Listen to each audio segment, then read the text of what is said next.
Good morning everyone.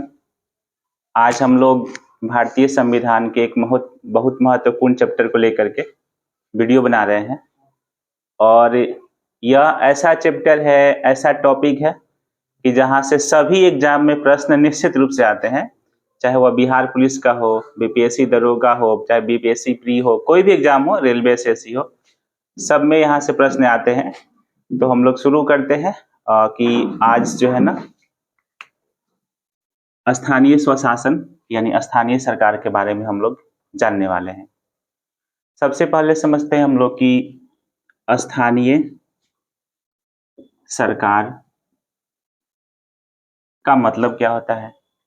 तो स्थानीय सरकार एक ऐसी शासन व्यवस्था है, एक ऐसी शासन प्रणाली है जिसमें लोगों को अपनी समस्याओं को दूर करने के लिए, लोगों को अपनी समस्याओं का समाधान करने के लिए उनको सक्षम बनाया जाता है, योग्य बनाया जाता है स्थानीय सरकार में। भारत में स्थानीय सरकार की प्रारंभ की अगर हम लोग बात करेंगे तो सबसे पहले 1882 में तत्कालीन भारत के वायसराय लॉर्ड रिपन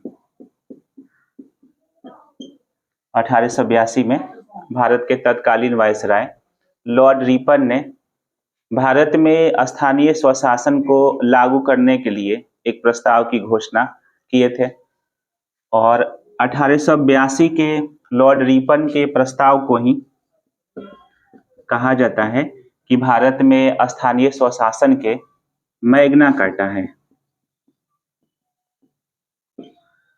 भारत में स्थानीय स्वशासन के मैग्ना कार्टा 1882 में लॉर्ड रिपन के द्वारा जारी किया गया घोषणा पत्र को कहा जाता है और भारत में स्थानीय स्वशासन के जनक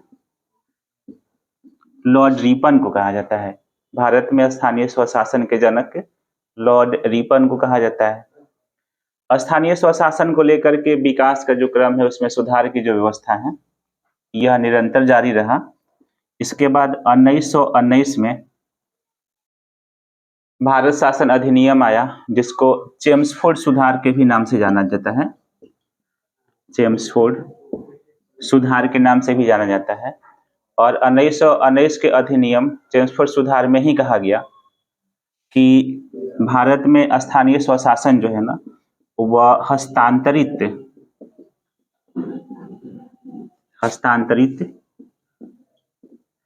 विषय का क्षेत्र है। मतलब स्थानीय स्वशासन को, स्थानीय सरकार को हस्तांतरित विषय में रखा गया। फिर इसके बाद में 1935 के अधिनियम 1935 के अधिनियम में स्पष्ट रूप से कहा गया कि स्थानीय स्वशासन जो है ना, स्थानीय सरकार, वह पूर्ण रूप से राज्य का विषय है, पूर्ण रूप से राज्य का विषय है। और अभी वर्तमान में यह स्थिति है अपने देश में कि स्थानीय सरकार यानी स्थानीय स्वशासन राज्य सूची का विषय है। तो ये इसके ऐतिहासिक जानकारी हुआ कि भारत में स्थानीय स्वशासन की प्रारंभ कब से, किसके द्वारा किया गया। तो 1882 में लॉर्ड रिपन के द्वारा जारी घोषणा पत्र के साथ ही शुरू हुआ। इस प्रस्ताव को यानी घोषणा पत्र को भारत में कहा जाता है स्थानीय स्वशासन का मैग्ना कार्टा। और भारत में स्थानीय स्वशासन के जनक लॉर्ड रिपन को कहा जाता है। स्थानीय स्वशासन को 1919 के चेम्सफोर्ड सुधार में हस्तांतरित विषय के क्षेत्र में रखा गया और 1935 में इसे पूर्ण रूप से राज्य का विषय बनाया गया, यानी राज्य सूची के अंतर्गत रखा गया है और वर्तमान में अभी इसकी स्थिति यही है। अब हम लोग भारत में स्थानीय स्वशासन यानी स्थानीय सरकार के संरचना के बारे में देख रहे हैं कि भारत में इसकी संरचना किस तरह से है। तो भारत में स्थानीय सरकार की जो संरचना है वह इस प्रकार से है कि इसके दो रूप हैं, एक ग्रामीण क्षेत्र के लिए पंचायती राज व्यवस्था और एक शहरी क्षेत्र के लिए नगरीय शासन व्यवस्था। भारत में स्थानीय सरकार की जो व्यवस्था की गई है तो इसके दो रूप हैं और दोनों क्षेत्र में ये त्रिस्तरीय है। यानी पंचायती राज व्यवस्था जो है यह 3 स्तर पर गठित है। सबसे निचले स्तर पर ग्राम पंचायत, इसके बाद पंचायत समिति और जिला स्तर पर जिला परिषद। तो भारत में पंचायती राज व्यवस्था यही 3 स्तरीय त्रिस्तरीय प्रारूप है। नगरीय शासन व्यवस्था की बात करेंगे हम लोग तो इसका भी त्रिस्तरीय मतलब 3 स्तर पर भी इसको गठित किया गया है। पहले है नगर पंचायत, इसके बाद है नगर परिषद और इसके बाद है नगर निगम। जो छोटे आकार के शहर हैं वहां पर नगर पंचायत की स्थापना है। जो मध्यम आकार के शहर हैं तो वहां पर नगर परिषद है और जो बड़े आकार के शहर हैं वहां पर नगर निगम है। पंचायती राज व्यवस्था में ग्राम पंचायत की स्थापना 7000 मतदाताओं की संख्या पर इसका गठन किया जाता है और पंचायत समिति का गठन प्रखंड स्तर पर होता है और प्रखंड स्तर पर पंचायत समिति के एक सदस्य का चुनाव 5000 की जनसंख्या पर होता है। जिला स्तर पर जिला परिषद का गठन किया गया है और 50,000 की जनसंख्या पर एक जिला परिषद के सदस्य चुने जाते हैं। तो भारत में स्थानीय सरकार यानी स्थानीय स्वशासन की यही संरचना है। ये ग्रामीण क्षेत्र के लिए है और ये शहरी क्षेत्र के लिए नगर के लिए है। ग्रामीण क्षेत्र के लिए भी 3 स्तर पर और शहरी क्षेत्र के लिए भी 3 स्तर पर भारत में स्थानीय सरकार स्वशासन की संरचना के रूप में यही तैयार किया गया। अब हम लोग स्थानीय सरकार के संरचना में देखें कि इसको 2 भाग में बांट करके तैयार किया गया है। तो अब इसमें से एक एक करके देख लेते हैं। पहले पंचायती राज व्यवस्था को, फिर नगरीय शासन व्यवस्था को। हम लोग को याद रखना होगा कि ज्यादातर प्रश्न एग्जाम में पंचायती राज व्यवस्था से पूछे जाते हैं और पंचायती राज व्यवस्था को ठीक उसी तरह से हम लोग पढ़ेंगे जैसे क्वेश्चन पूछे जाते हैं। मतलब ज्यादा प्रश्न आते हैं तो इस पर ज्यादा हम लोग कंटेंट, ज्यादा पॉइंट की चर्चा भी करेंगे। तो शुरू करते हैं इसको। भारत में पंचायती राज व्यवस्था। भारत में पंचायती राज व्यवस्था की जो संरचना है वह त्रिस्तरीय है। ये क्वेश्चन कई बार आता है कि पंचायती राज व्यवस्था का गठन कितने स्तर पर किया गया है, तो 3 स्तर पर किया गया है। और त्रिस्तरीय संरचना का सुझाव बलवंत राय मेहता समिति ने दिया था। बलवंत राय मेहता समिति ने दिया था। इस समिति का गठन 1957 में किया गया था। बलवंत राय मेहता समिति ने ही कहा था कि भारत में पंचायती राज व्यवस्था को स्थापित करने के लिए त्रिस्तरीय उसकी संरचना होनी चाहिए। इसके बाद में अशोक मेहता समिति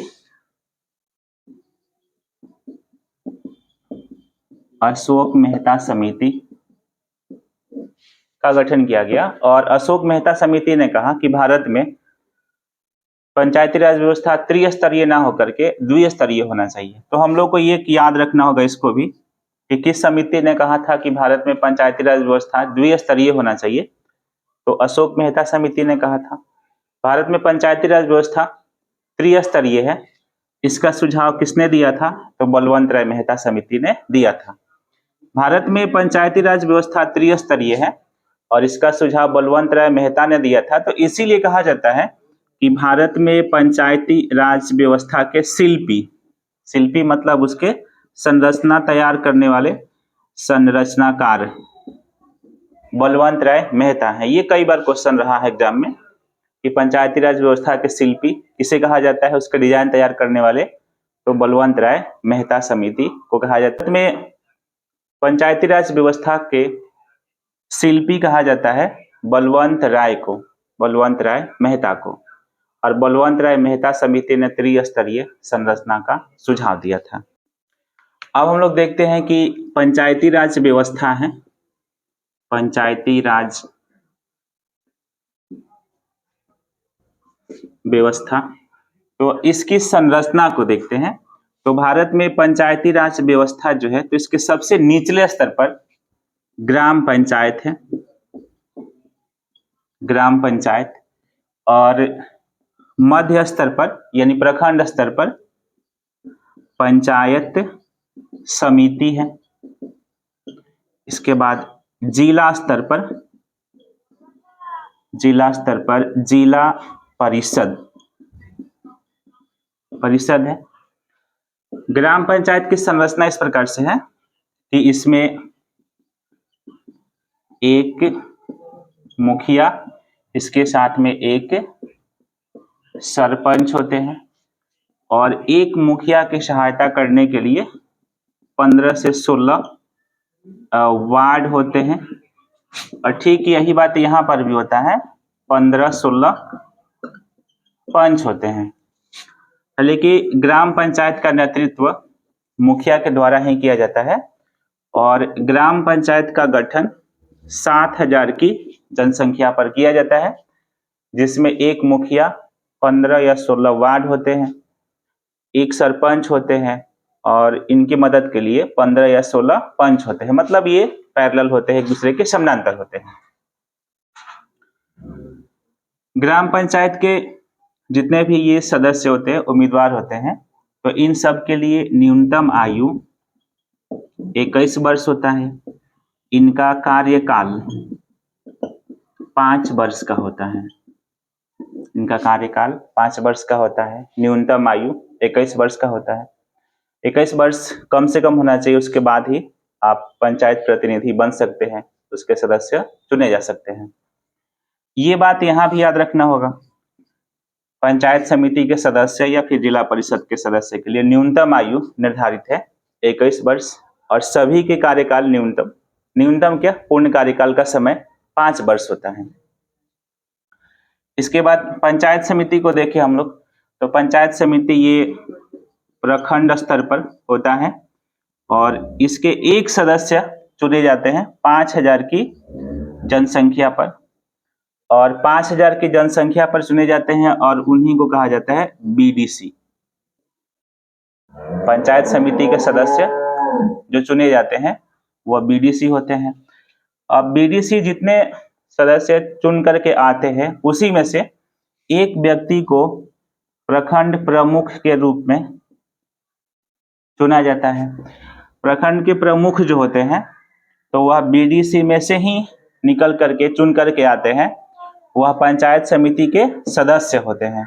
प्रखंड में प्रमुख का जो पद होता है, एक तरफ से जनप्रतिनिधि के नेतृत्व करने वाले प्रमुख होते हैं, और ठीक इन्हीं के समानांतर में सरकार की तरफ से जो अस्थायी प्रतिनिधि चुन करके आते हैं वह बीडीओ होते हैं। ये दोनों एक दूसरे के समानांतर होते हैं, पैरेलल होते हैं। जिस तरह से केंद्र सरकार में प्रधानमंत्री और राष्ट्रपति, राज्य सरकार में जिस तरह से मुख्यमंत्री और राज्यपाल, उसी तरह से ब्लॉक में यानी प्रखंड में प्रखंड प्रमुख और बीडीओ जो होते हैं, ये बस एक दूसरे के पैरेलल होते हैं, समानांतर होते हैं।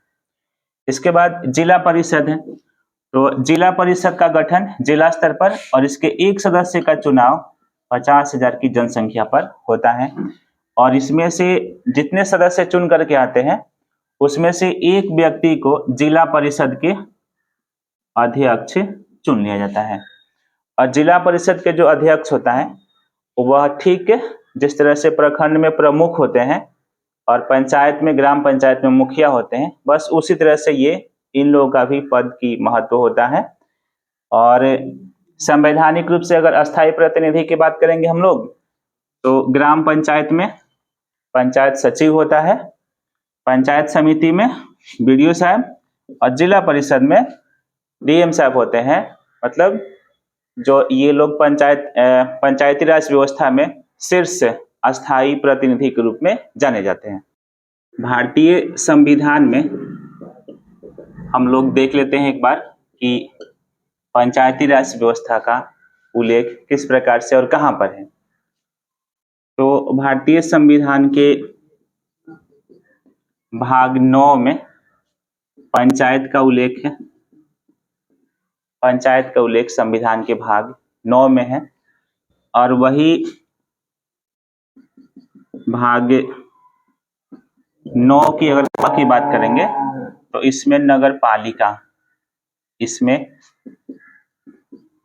पालिका का उल्लेख है। इस चीज को याद रखना होगा। ये 9 है और ये 9 क है। 9 में पंचायत का उल्लेख है और 9 के क में नगर पालिका का उल्लेख है। और अनुच्छेद की हम लोग बात करेंगे तो अनुच्छेद 243 में पंचायती राज व्यवस्था का उल्लेख है।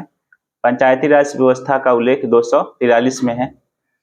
और एक और प्रश्न आता है कि पंचायतों के संगठन का उल्लेख अनुच्छेद 40 में है। ये चीज याद रखेंगे। अगर संगठन की बात अगर पूछा जाएगा कि संगठन का उल्लेख किस अनुच्छेद में है, तो 40 में है। ऐसे अनुच्छेद पूछेगा तो 243, भाग पूछेगा तो 9, और नगर पालिका के लिए अगर पूछा जाएगा तो 9 के क में है। अनुच्छेद 243 में ही इन दोनों को संवैधानिक दर्जा दिया गया था। संवैधानिक दर्जा का उल्लेख जो है अनुच्छेद 243 में है। 1993 में 2 संविधान संशोधन, 73वां और 74वां संविधान संशोधन, दोनों 1993 में किया गया। तो 73वां संविधान संशोधन का संबंध पंचायत से है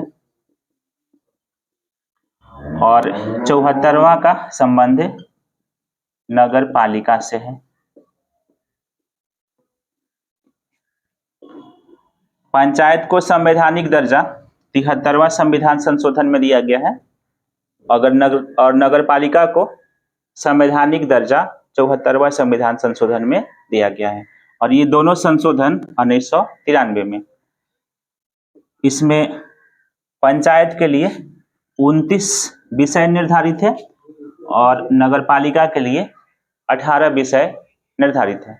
विषय का मतलब है कि जिस पर वह नियम कानून विधि व्यवस्था बना करके कार्य कर सकते हैं, विकास के लिए अपना शक्तियों का उपयोग कर सकते हैं। तो पंचायत के लिए 29 विषय 73वां संविधान संशोधन में 1993 में, नगर पालिका के लिए ठीक उसी तरह से 18 विषय है। 73वां संविधान संशोधन का संबंध है पंचायत से, 74वां का नगर पालिका से। और अनुच्छेद की बात करेंगे तो 243 में इसका जिक्र है, जिसमें संवैधानिक दर्जा दिया गया है। अब हम लोग देख लेते हैं कि भारत में पंचायती राज व्यवस्था का प्रारंभ कब, ये आजादी के बाद से हम लोग देखने वाले हैं। तो भारत में पंचायती राज व्यवस्था, इसका प्रारंभ है 2 अक्टूबर 1959 को।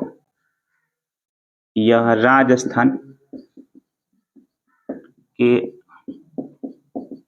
नागौर जिला में तत्कालीन प्रधानमंत्री जवाहरलाल नेहरू ने शुरू किए थे। यानी भारत में पंचायती राज व्यवस्था का प्रारंभ है 2 अक्टूबर 1959 को राजस्थान के नागौर जिला में तत्कालीन प्रधानमंत्री जवाहरलाल नेहरू किए थे। यहाँ से कई क्वेश्चन आता है कि भारत में पंचायती राज व्यवस्था का प्रारंभ कब किया गया, तो 2 अक्टूबर 1959। किस राज्य में इसकी शुरुआत की गई? राजस्थान। कहाँ से शुरू किया गया? अगर कहाँ पूछेगा तो नागौर जिला है, ये राजस्थान में है। इसके बाद दूसरा राज्य जहां पर पंचायती राज व्यवस्था को शुरू किया गया 11 अक्टूबर 1959 को, और ये आंध्र प्रदेश है। आंध्र प्रदेश में दूसरी बार शुरू किया गया था, यानी आंध्र प्रदेश भारत का दूसरा राज्य है जहां पर पंचायती राज व्यवस्था को 11 अक्टूबर 1959 को, इसको भी शुरू करने वाले जवाहरलाल नेहरू ही थे। भारत के प्रधानमंत्री अपने जवाहरलाल नेहरू शुरू किए थे। भारत में पंचायती राज व्यवस्था लगभग सभी राज्यों में है। कुछ राज्य ऐसे हैं जहां पर पंचायती राज व्यवस्था लागू नहीं है। कुछ केंद्र शासित प्रदेश भी हैं जहां पर पंचायती राज व्यवस्था लागू नहीं है। तो उसको हम लोग देख लेते हैं कि कहां कहां पर पंचायती राज व्यवस्था लागू नहीं है, क्योंकि कभी कभी ये भी पूछ लिया जाता है कि इनमें से किस राज्य में चाहे कहां पर पंचायती राज व्यवस्था लागू नहीं है। तो यहाँ देख लेते हैं हम लोग, भारत के 3 ऐसे राज्य हैं जहां पर पंचायती राज व्यवस्था नहीं है, और ये 3 राज्य हैं नागालैंड, मेघालय और मिजोरम। ये तीनों राज्य जो है पूर्वोत्तर के क्षेत्र हैं, मतलब 7 सिस्टर में आते हैं, नागालैंड, मेघालय और मिजोरम। याद रखेंगे हम लोग यहाँ पर पंचायती राज व्यवस्था नहीं है। और केंद्र शासित प्रदेश की बात करेंगे हम लोग, यूनियन टेरिटोरीज की बात करेंगे, तो केवल एक दिल्ली है, नई दिल्ली, जो भारत के राष्ट्रीय राजधानी का क्षेत्र है। तो यहाँ पर पंचायती राज व्यवस्था नहीं है। दिल्ली की बात करेंगे हम लोग तो 2021 में यहाँ पर नगर निगम 3 को मिला करके 1 कर दिया गया। यानी 2021 से पहले नगर निगम 3 हुआ करते थे, लेकिन 2021 के बाद यहाँ पर नगर निगम अब केवल 1 ही है, यानी 1 नगर निगम है, पंचायती राज व्यवस्था नहीं है। एक और चीज ध्यान रखेंगे हम लोग कि पश्चिम बंगाल में भारत में 4 स्तरीय पंचायती राज व्यवस्था वाला एकमात्र राज्य पश्चिम बंगाल है। यहाँ पर पंचायती राज व्यवस्था का गठन 4 स्तर पर किया गया है। अन्यथा बाकी सभी राज्यों में याद रखेंगे हम लोग कि पंचायती राज व्यवस्था जो है त्रिस्तरीय है। भारत के सभी राज्यों में पंचायती राज व्यवस्था त्रिस्तरीय है। पश्चिम बंगाल में 4 स्तरीय है। 3 राज्यों में पंचायती राज व्यवस्था नहीं है। केवल 1 केंद्र शासित प्रदेश नई दिल्ली अपना राष्ट्रीय राजधानी का क्षेत्र, जहां पर केवल नगर निगम में पंचायती राज व्यवस्था नहीं है। भारत में पंचायती राज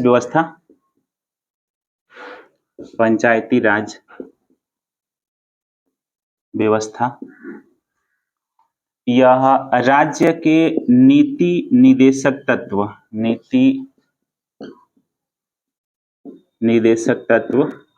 का विषय है, और इसका प्रमुख उद्देश्य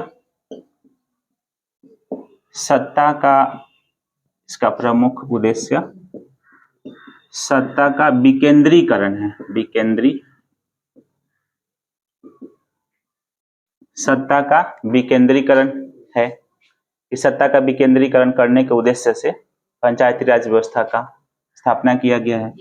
यह नीति निदेशक तत्व का विषय है, और इस पर इसको स्थापित करने का अधिकार राज्य सरकार को है। पंचायती राज व्यवस्था में जितने भी प्रतिनिधि होते हैं तो सबका चुनाव कराने की जिम्मेवारी राज्य निर्वाचन आयोग को होता है। यानी ऐसे कह सकते हैं हम लोग कि पंचायती राज व्यवस्था पूर्ण रूप से ये राज्य सूची का विषय है। स्थानीय स्वशासन व्यवस्था का, स्थानीय सरकार का जो दूसरा हिस्सा है, यानी नगर निगम या फिर नगरीय शासन व्यवस्था, तो वहां से बहुत प्रश्न कम पूछे जाते हैं, लेकिन फिर भी कभी कभार जो आ जाते हैं उसको हम लोग देख लेते हैं कि जो नगरीय शासन